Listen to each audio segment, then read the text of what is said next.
Sir ഇപ്പൊ പറഞ്ഞു വെച്ച പോയിന്റുമായിട്ട് നേരിട്ട് ബന്ധമുള്ളൊരു കാര്യമാണ്. അതായത് നമുക്ക് കയറി വരുമ്പോൾ ഒരു വൈഡ് ആയിട്ടൊരു ഏരിയ, ഒരു ബ്രീത്ത് ഫ്രീ ആയിട്ടുള്ള ഒരു ഫീല് നമുക്ക് എപ്പോഴും നമ്മുടെ പ്രൊജക്റ്റിൽ അത് കിട്ടുന്നുണ്ട്.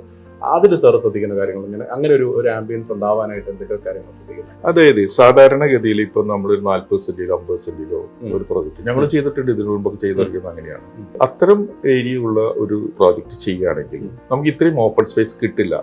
അത് ആരെയും കുറ്റം പറഞ്ഞിട്ട് കാര്യമില്ല, ആ ഏരിയയുടെ ഇതുകൊണ്ടാണ്. ഇവിടെ നമ്മൾ ഈ കേസ് അപ്പാർട്ട്മെന്റിലുള്ള വ്യത്യാസം അതാണ്. അതായത് പ്രായമായവർക്കായാലും കുട്ടികൾക്കായാലും മിഡിൽ ഏജിലുള്ള ആൾക്കാർക്കായാലും എല്ലാ സൗകര്യങ്ങളും പുറത്തൊരുക്കിയിട്ടുണ്ട്. സീനിയർ സിറ്റിസൺസ് നടക്കാനും അവർക്ക് ഇരിക്കാനും ജോഗിംഗ് ട്രാക്ക് ആയിട്ടും പിന്നെ അതുപോലെ ഓപ്പൺ ജിം ആയിട്ടും ചെറിയ ചെറിയ എക്സസൈസ് ചെയ്യാനും എല്ലാ ആക്ടിവിറ്റിയും കൊടുത്തിട്ടുണ്ട്. അത് കുട്ടികൾക്കായാലും അത് പുറത്തിറങ്ങി കളിക്കാനുള്ള സൗകര്യങ്ങളും അതിൻ്റെതായ ചെറിയ പാർക്കുകളും ഗസീബോ സ്വിമ്മിംഗ് പൂളിനോട് ചെറിയ ചെറിയ ക്ലബ് ഹൗസ് ഇതെല്ലാം അവിടെ ഇരിക്കുന്ന അതെല്ലാം പൂർണ്ണമായിട്ടും നല്ല രീതിയിൽ തന്നെ ഫിനിഷ് ചെയ്യുന്നത്. ഇത് പറഞ്ഞപ്പോൾ മറ്റൊരു കാര്യം പറയാൻ പോകുന്നുണ്ട്. അതായത് നമ്മൾ ഡ്രൈവ് ചെയ്യണ്ടല്ലോ, ഇതിന് ചുറ്റും നടക്കാം, ഡ്രൈവ് ചെയ്യണം. സാധാരണഗതിയിൽ ഒരു പ്രോജക്റ്റിലും ഒരു ബിൽഡിങ്ങിന് പൂർണ്ണമായിട്ടും ചുറ്റും ഡ്രൈവ് കിട്ടാറില്ല.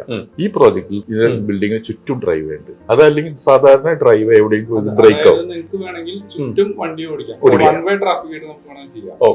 അത് ഒരു എൻട്രൻസിലൂടെ നമ്മുടെ മെയിൻ എൻട്രൻസിലൂടെ കയറി ഒരു ഭാഗത്തൂടെ തിരിഞ്ഞ് എക്സിറ്റ് ആയിട്ട് പോകാൻ പറ്റും. അത് ഇതിന്റെ ഒരു മാത്രം പ്രത്യേകതയായിട്ടാണ് ഞങ്ങൾ കാണുന്നത്. അതിനേക്കാൾ ഉപരി ഈ ഡ്രൈവ് എന്ന് പറയുമ്പോൾ സാധാരണ ഒരു ഇന്റർലോക്കിംഗ് സിമെന്റഡ് ബ്രിക്കാണ് എല്ലാവരും ഉപയോഗിക്കാറ്. പക്ഷേ ഈ പ്രോജക്റ്റ് ഞങ്ങൾ ചെയ്യുന്നത് 15 mm തിക്കുള്ള വിട്രിഫൈഡ് ടൈലാണ് ഉപയോഗിക്കുന്നത്. 2x2 vitrified tile. അത് 40 ടൺ കപ്പാസിറ്റി ഉണ്ട് ലോഡ് എടുക്കാറ്. അതിനു വേണ്ടി മാത്രം മാനുഫാക്ചർ നടത്തി വരുന്ന ഒരു കമ്പനിയിലെ വിട്രിഫൈഡ് ടൈലാണ് ഞങ്ങൾ പൂർണ്ണമായിട്ടും ഡ്രൈവേൽ ഉപയോഗിക്കുന്നത്. അവ ഇന്റർലോക്കിൻ്റെതായിട്ടുള്ള യാതൊരു ഇളകലോ ഷെയ്ക്കിങ്ങോ മറ്റു കാര്യങ്ങളോ ഇതിനൊന്നും ഉണ്ടാകാൻ സാധ്യതയില്ല. തന്നെയല്ല അതിന്റെ ലേയിങ് രീതി തന്നെ മാറ്റണം. അതിനും ഞങ്ങൾ ഒരു പാറ്റേൺ ഉണ്ടാക്കിയിട്ടാണ്. അതിന് അതിൻ്റെതായിട്ടുള്ള പേസ്റ്റ് വരുന്നുണ്ട്. ആ പേസ്റ്റിൽ മാത്രമേ അത് ഫിക്സ് ചെയ്യാൻ പറ്റുള്ളൂ. പിന്നെ അത് സ്പേസർ ഇട്ടിട്ടാണ് ചെയ്യുന്നത്. ആ സ്പേസർ ഇട്ട് ചെയ്തില്ല വീണ്ടും ചൂട് വരുമ്പോൾ അത് ചിലപ്പോൾ